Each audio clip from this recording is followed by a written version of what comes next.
Hi friends, இன்றைக்கி எங்கள் ஊர்லேருந்து காவடி பூஜை தான் ஃப்ரெண்ட்ஸ். முருகன் கோயிலில் வச்சு தான் காவடி பூஜை பண்ணுதாங்க. காவடி பூஜை இன்றைக்கி பண்ணிவிட்டு நாளைக்கு பாத யாத்திரையாக முருகன் கோயிலுக்கு நடந்து போவாங்க ஃப்ரெண்ட்ஸ். இந்த வருஷம் வந்து பன்னீர் காவடி தான் எங்கள் ஊர்லேருந்து போகுது. வருஷம் பால் காவடி, பன்னீர் காவடி, புஷ்ப காவடின்னு சொல்லுவாங்கள்ல. இந்த வருஷம் வந்து எங்கள் ஊர்லேருந்து பன்னீர் காவடி. நான் திருச்செந்தூருக்கு 4 வருஷமாக நடந்து போயிருக்கேன் ஃப்ரெண்ட்ஸ். இப்போ யுகன் பிறந்தனால இந்த வருஷம் நடந்து போகல. நான் 2 வருஷம் கழித்து நானும் நடந்து போவேன் ஃப்ரெண்ட்ஸ். நடந்து போகிறதே அது ஒரு இதுதான். போவேல கால்லாம் வலிக்கும். நெக்ஸ்ட் டைமு போகணுமா அப்படிங்கிற எண்ணம் நம்ம மனசுக்குள்ளே வரும். ஆனால் அந்த கோயிலில் போய் முருகரை கும்பிட்டுட்டு திரும்பியில் அடுத்த வருஷம் எப்போ வரும் நம்ம நடக்கிறதுக்கு அப்படின்னு தான் மனசுக்குள்ளே தோணும் ஃப்ரெண்ட்ஸ்.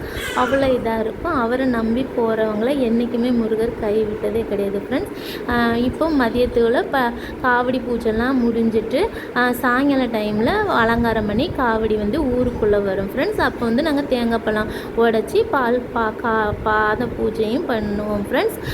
நான் காவடி கொண்டு வரையில் வீடியோ எடுத்து உங்களுக்கு நான் போடுறேன் ஃப்ரெண்ட்ஸ். உங்கள் ஊரில் வந்து இப்படி காவடி பூஜை உண்டுமா ஃப்ரெண்ட்ஸ்? நீங்கள் யாரெல்லாம் பாத யாத்திரையோ முருகன் கோயிலுக்கு, திருச்செந்தூர் முருகன் கோயிலுக்கு போயிருக்கீங்கிறதையும் கமெண்டில் சொல்லுங்கள் ஃப்ரெண்ட்ஸ். நீங்கள் எத்தனை வருஷம் போன எக்ஸ்பீரியன்ஸும் இருக்குங்கிறதையும் சொல்லுங்கள் ஃப்ரெண்ட்ஸ். அவரை போய் பார்த்தாலே மனசுக்கு ஒரு மன நிறைவு தான் நம்மளுக்கு. ஒவ்வொரு வாட்டி ஃபஸ்ட் டைம் போவேல மாலை போட்டு போகிறது வந்து எங்கள் ஊரில் கம்மியாக இருந்துச்சு. ஆனால் வருஷம் போக அந்த மாலை போடுறது வந்து ஒவ்வொரு நாளும் ஒவ்வொரு வருஷமும் கூடிக்கிட்டே தான் போதே தவிர அவருடைய பக்தர்கள் வந்து அவரோட எண்ணிக்கை வந்து அதிகமாகிட்டதே போதே தவிர குறைஞ்சது இல்லை ஃப்ரெண்ட்ஸ். அது முருகரை நம்பினோரை அவர் என்றைக்குமே கைவிட மாட்டார்.